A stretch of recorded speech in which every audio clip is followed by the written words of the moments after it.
Hi friends, നമുക്കിന്ന് കുറച്ച് ആത്മകഥകൾ പഠിക്കാം. കൂടുതൽ പഠിച്ചു പോയിട്ട് കാര്യമില്ല, പഠിച്ചത് ഓർമ്മയിൽ നിൽക്കുക എന്നുള്ളതാണ് കാര്യം. ഈ 5 പേരുടെ ആത്മകഥകളാണ് ഈ തന്നേക്കുന്നത്. അത് ആരാണ് എന്നുള്ളതാണ് നിങ്ങൾ കണ്ടെത്തേണ്ടത്. ആർക്കെങ്കിലും മനസ്സിലാകുന്നുണ്ടോ ആരാന്ന്? ഇല്ലെങ്കിൽ ഞാൻ പറഞ്ഞു തരാം. ഫസ്റ്റ് എന്ന് പറഞ്ഞാൽ 1 മെയിൻ കാഫ് എന്നുള്ളത് ആരുടെ ആത്മകഥയാണ്? 2 my life. 3 my country, my life.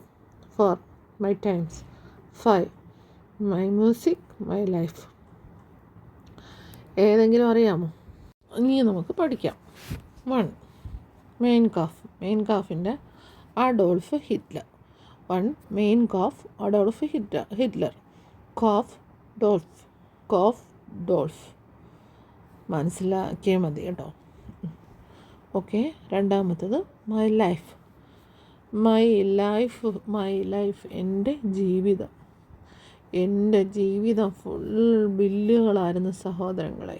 Bill Clinton 10 കണക്കിന്. 3 മൈ കൺട്രി മൈ ലൈഫ്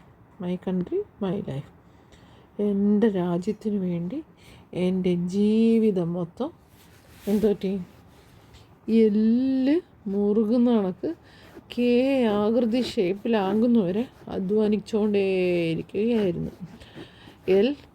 അധ്വാനി. അടുത്തത് 4 മൈ ടൈംസ്, അഥവാ എൻ്റെ സമയം. എൻ്റെ സമയം പോകുന്നു അല്ലെങ്കിൽ എൻ്റെ സമയം കടന്നു പോകുന്നു. ജെബി കൃപ ഉണ്ടാകണം. തമിഴ് പറയുന്നതായിട്ട് ചിന്തിച്ചാൽ മതി.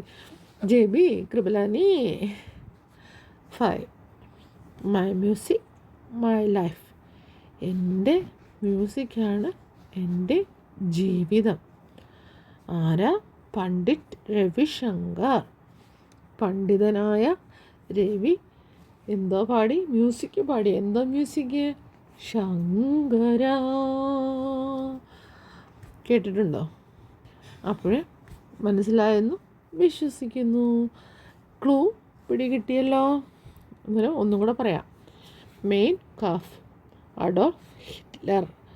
My life Bill Clinton. My country my life LK Advani. My times JB Kripalani.